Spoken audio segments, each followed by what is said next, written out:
District 4. We've been busy. We've been busy. What happened this past year you want to make sure everybody doesn't forget? So I'm gonna start on the side of what we do.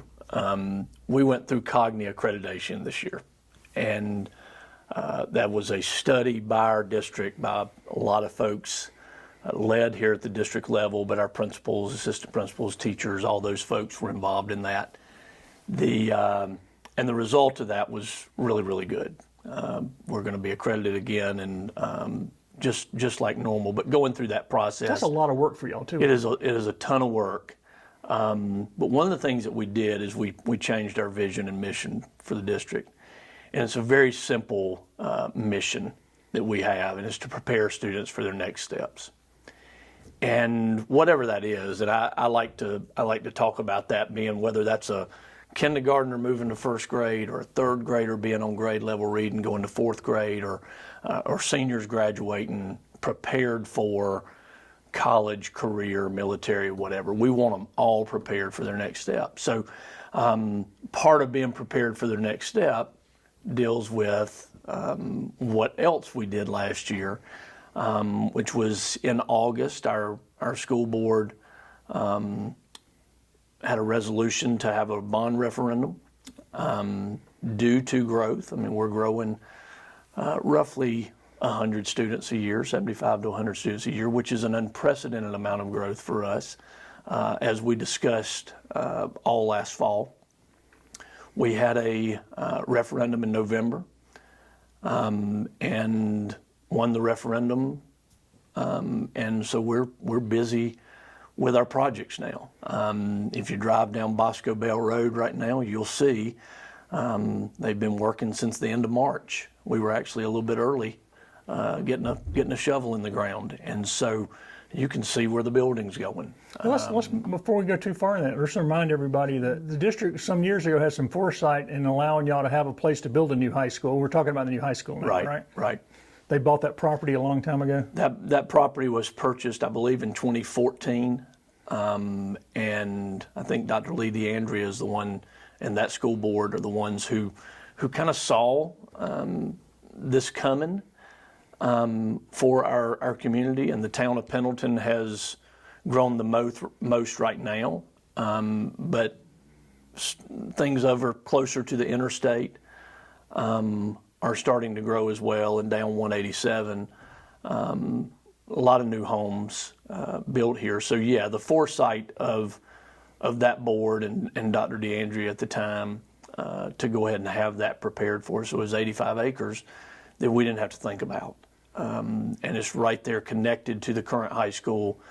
So we're moving our middle school into that facility. We'll do some work there to prepare for them to take over our sixth grades moving to the middle school as well. So our goal is 26, 27 to open a new high school, move our middle school, and we have 3 elementary projects as part of that referendum as well, to add some classroom space. So that's part of preparing for our next steps, is having the facilities to be able to house our students as we continue to grow. What are some of the things this new high school will have that you're excited about?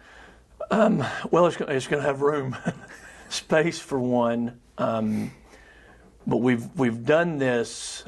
If you look at some of the renderings that we put out in the fall of last year, we have an internal courtyard, and we did that. One is a safe place, but also it's a place where kids can get outside during the school day. That is contained, but it's you can go out there and get some sun, some fresh air outside of the building. But I like the way, simple things for school administrators, like where bus riders and student drivers enter the building for supervision purposes and things of that nature. So we like that. We're going to have a little bit larger auditorium, new art classrooms, band space, choral space, new gym, a top-loading gym, which I like personally, just from a supervision standpoint and a access to the court, for instance, during basketball games, not allowing that. So yeah, we're really excited, but we'll have a weight room and locker room facilities and new ag space on the back of the building. That's going to be fantastic for them, and a new ROTC space in the instructional areas of the building, which is good for them as well. So I'm very pleased about what we've got going on. You've built a lot of schools. I guess now with all the focus on safety and all, starting from scratch, it gives you some advantages of planning for safety, right? It does. And people are gonna see the openness of it because of the windows. And so there's things that you can do to make that window very safe, hard to get in, and so we're doing that work. But we like the idea of a lot of natural light. We know that matters. I mean, it matters to me. I like getting outside, but if I'm inside, I'd love to have windows to be able to bring in that bring the outdoors in. So we're really excited about it. We're so thankful to our community for their engagement in the process. We do have some decisions to make in the coming years about, okay, what do we do with Riverside now? And so we're going to engage the community, the town, as well as the community in where do we go now with that building. How do we move forward with it too? So, yeah, we're excited about where we're headed. And on the referendums, the primary thing was the high school, but you were mentioning some of the other schools. What kind of upgrades will they see? So Mount Lebanon Elementary is getting 8 classrooms. We're taking out a stage in their cafeteria to expand their cafeteria, and we're adding on to their gym space with a stage so that we can do bigger events there. LaFrance is getting an expanded cafeteria as well. And I think we're netting 3 classrooms at LaFrance. And remember, the 6th grade's moving out, so we're gaining some space there. And then at Townville, we're expanding the cafeteria a little bit, but we're making a new entry to the school off of Fairplay Road instead of off of Highway 24, which kind of gets backed up from time to time. And it'll give us a little bit bigger loop, and we'll add some parking there out front because they have a lot of events too, and there's just not a ton of parking out there. And this growth y'all have been planning for, I know we're going to talk about strategic plan in a minute, but what are y'all seeing over the next 10 years? I mean, how many students do y'all think y'all are going to pick up here? Well, in the spring of 23, we were told to expect 1,300 more students in 10 years. So that's what we're planning for. And y'all have how many students now? We've got, we ended the year right at 3,100 total students. So that's pretty significant. Yeah, and that's 4K through 12th grade. So we've got 100 4K students, roughly 100 4K students. So, right at 3,100, we ended the year with a little over. Pendleton High School was over 900 students for the first time ever, and they were 940 for most of the school year. So, we think that's going to continue. We may have some ups and downs with that because, one of the things with projecting that here is there's no history of any sustained growth. And so it's a little bit of a moving target for us. We could have a year where we grow 40 students and another year where we grow 120. So we'll just kind of keep our head down and keep preparing for what we believe is coming. And you've got thousands of houses going up around here, but the old formulas are not seeming to match where so many kids per house. We're getting a lot of people who have no kids, right? Right, that's correct, or fewer kids. That's happening as well. So we're not exactly sure how, in other districts, they've got 10 years or 15 years of dealing with this, and they know for every house they're going to get this many kids. And we hadn't been able to have a ratio that way that we can use. So maybe in a few years we will, but right now we're just not at that point.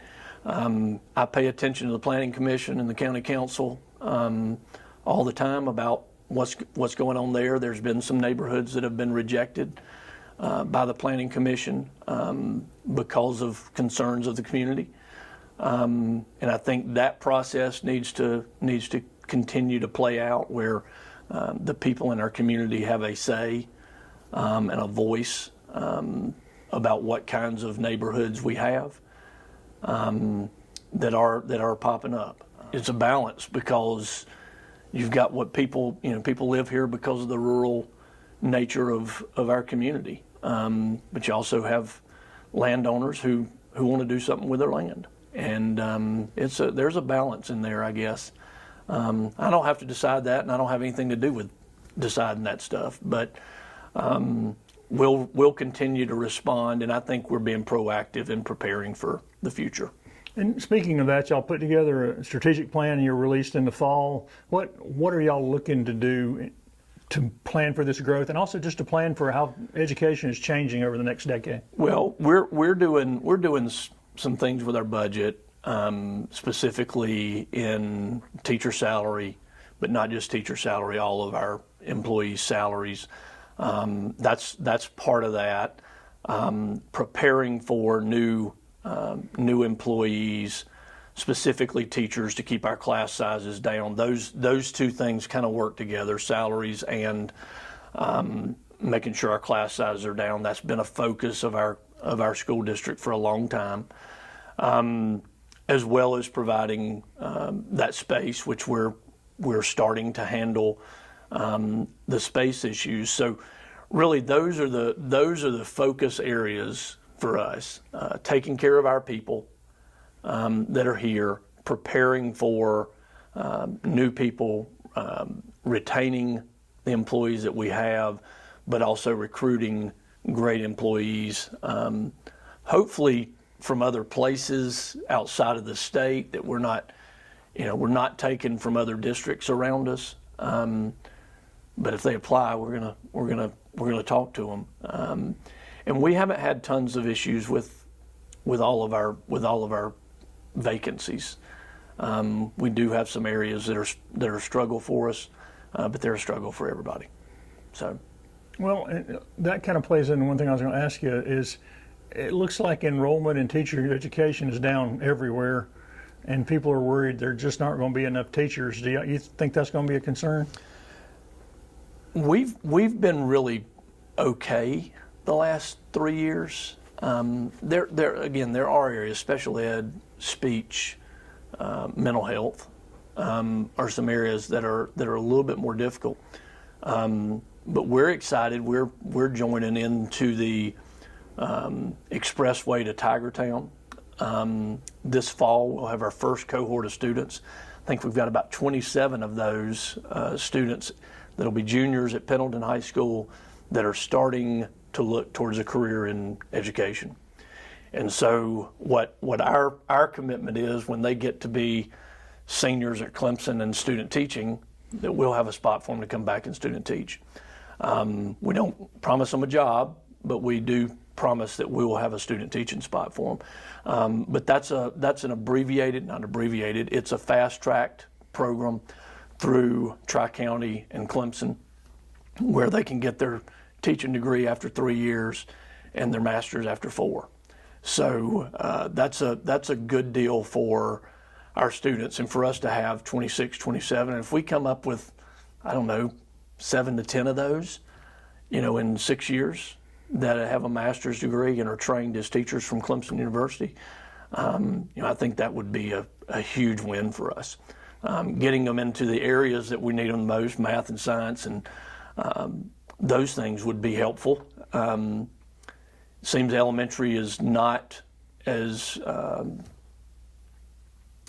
challenged by the numbers as the upper grades, middle and high school are, specifically with certain content areas. And science and math seem to be those. You've been in education a long time, so you're optimistic that you're going to be able to continue getting enough teachers? Or 35 years today is I'm starting 35 years today. Yeah, I'm encouraged by what's going on in our schools. I think part of that is our size.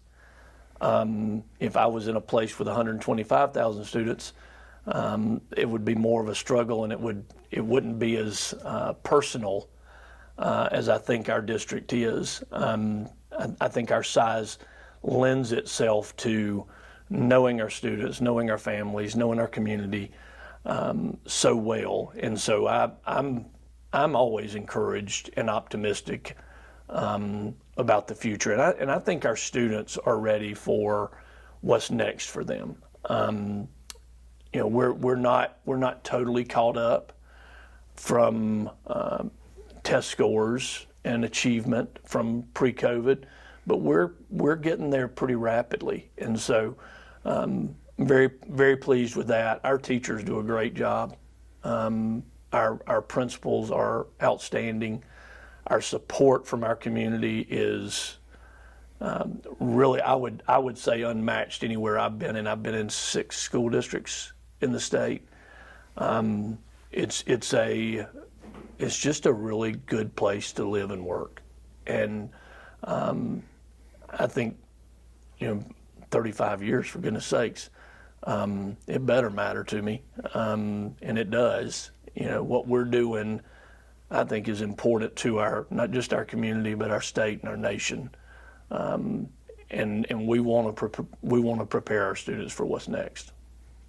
You mentioned one such program, but your proximity to Tri-County Tech and Clemson, does that give y'all some fodder for partnerships and other things that help? Absolutely, and one of the things that we're doing with Tri-County, we're expanding our dual credit offerings this year. Principal Dr. Matt Moore has been really aggressive at that partnership with Tri-County specifically, but also with doing more work-based learning opportunities, providing work-based learning opportunities for more of our students to get out into the community, doing things that interest them. Maybe they lead to apprenticeships, or maybe they lead to bigger internships after they finish school, or maybe even during school. So we're providing some opportunities there that we weren't doing before, which is really important. But yeah, our partnership, even with our local, Townville has a great partnership with Michelin for years and years that they have used employees from Michelin to help out. We want more of that, especially with our elementary schools. But even like the Rhinos here in Pendleton are such a difference maker for a lot of young men in our community. But we have great relationships with our churches, with our community organizations, and those are mostly school based, because that's where the kids are. It's not the district that's doing it; it's the schools that are in a lot of partnerships with our community. Speaking of partnerships, how has the growth of the Anderson Institute of Technology helped you guys? AIT has been a challenge to forge a partnership with 2 other districts, especially with one of them being as large as it is. But we feel like we're headed in the right direction with AIT. Getting access for students, we've got the barrier of it being a 20-minute, 25-minute ride on a bus or in a car over there. That is a barrier. AIT has done some work with their schedule to help with that this coming year, which we think is going to matter. But we've got a lot of students that are over there, in the morning or the afternoon, preparing for what's next for them, whether that's auto tech or the engineering pathways. There's so many opportunities for students that we would not be able to do on our own. We can do ag things here now, which we do very well, and we can do some of the computer science things that we've been doing for a long time. But we can do, those are the two things that we do in-house here, and then all the other opportunities that are at AIT are, I mean, they make a difference preparing students for what's next. I mean, in healthcare fields, in hospitality, there's just so many opportunities for students over there. And we work really well with District 5 and District 3. Dr. Kelly and Ms. Hipp and I are communicating constantly about things with Dr. Estes, who's the executive director. I don't want us to go all the way through this without talking about your accomplishments from this past year, because I know we usually talk about, you were talking about things last year you wanted to do. What were some of the awards and honors and some of the things you're proud of from this past year? I think on a bigger scale, I'm just really, really proud of the direction of our district.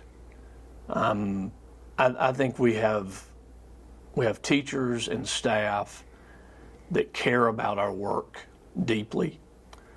They go above and beyond the call of duty really every single day. And so that culture matters a lot because it's positive and it gets to our students. And I'll talk to our teachers when they return, all of our employees when they return, about what our students say, what motivates them, who they work most or best for, what type of person, what type of teacher, what type of counselor, what type of principal. There's some qualities, and we have so many people with those great qualities, but the focus on teaching and learning, and I tell our folks here, there's 2 jobs in a school district, there's 2 jobs in a school. The first one is teaching and learning, and the second one is to support teaching and learning. Everything that we do here is to support what our teachers are doing in the classroom. Doesn't matter who that is. Everybody in our strategic plan, everybody can see themselves in that strategic plan as making a difference, whether that's a teaching assistant, a bus driver, a custodian, the superintendent. We can see ourselves and how we impact what goes on in that classroom, even when we're not the ones doing that directly every single day. That to me, the positive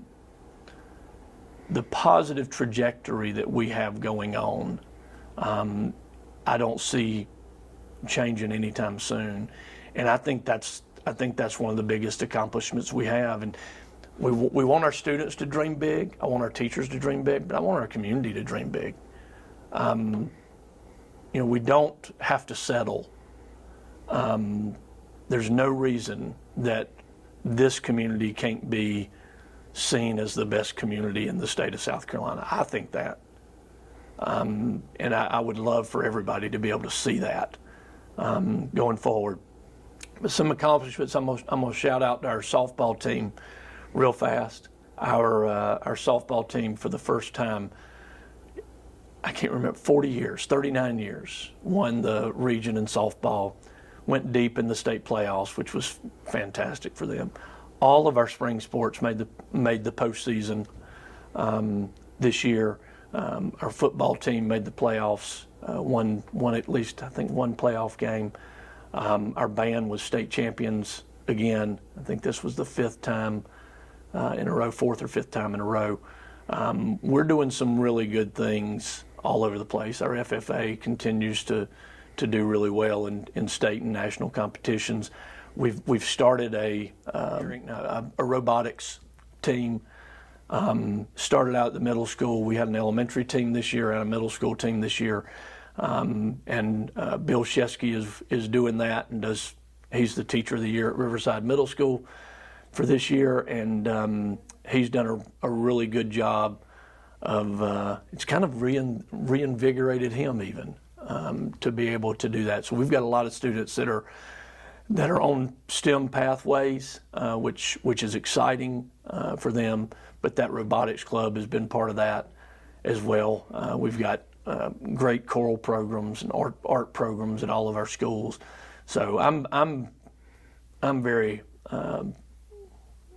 very positive about the future and the growth of our school district. And do you think those things you just mentioned are integral to the mission of teaching in the classroom? Everything that we do that's outside of that classroom that motivates students to do better inside that classroom, I think is really important. Knowing myself as a high school student, my dad was my principal and later a superintendent. My dad told me about 6 months ago, he said, you didn't like school a whole lot. And I said, yeah, I said, but luckily I said I had some people that cared about me and pushed me, not just my parents, but I had some teachers and some coaches that made a difference in my life and helped motivate me to really dream bigger than I ever thought I could dream. And that's actually what I'm going to talk to our teachers about, is what is that quality that makes a student want to do? Because I had people that did that for me, and I was not a perfect student. I was better than Jason Johns over in District 2. This year has been an interesting year in that you have a shorter summer. What challenges, I know students start back August 1st, which is the earliest I can remember.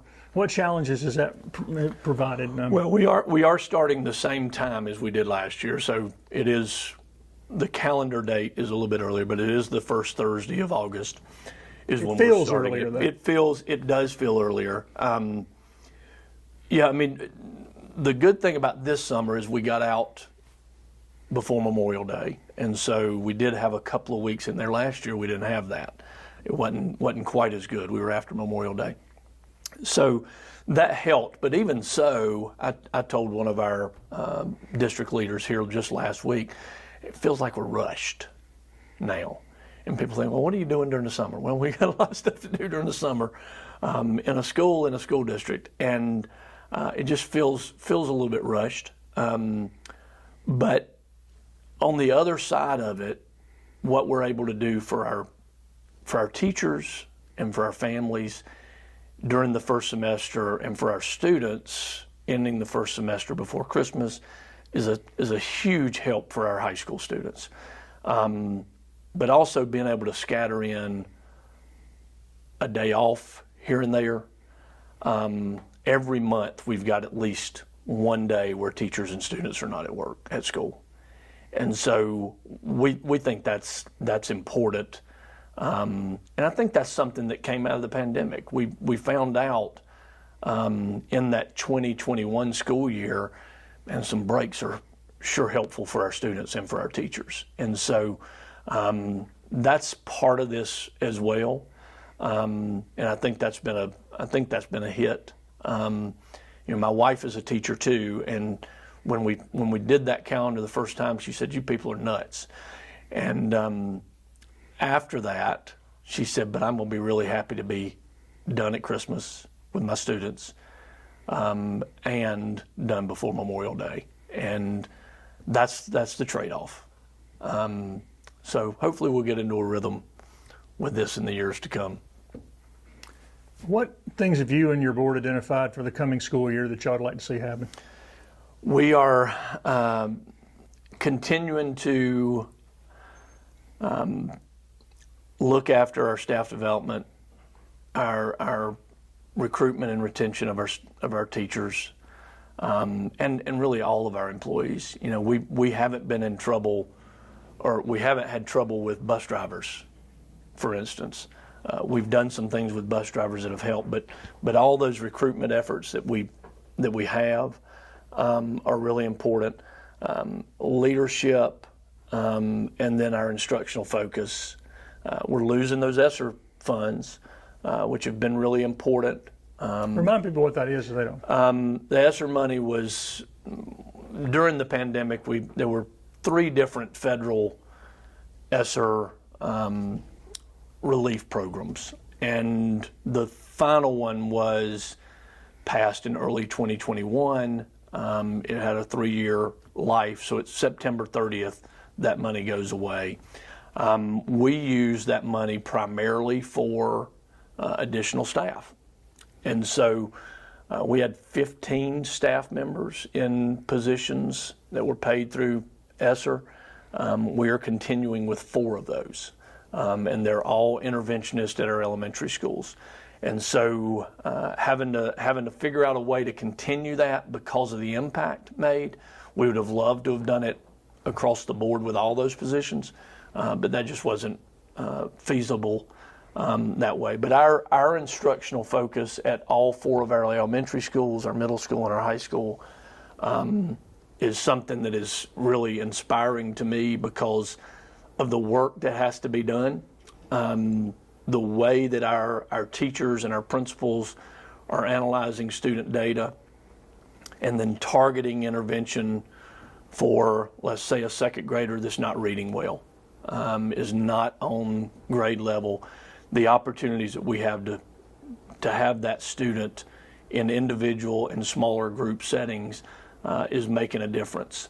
And continuing that, I think, is going to be really important as we go. And we're doing that in elementary and middle. High school looks a little different because it is content specific.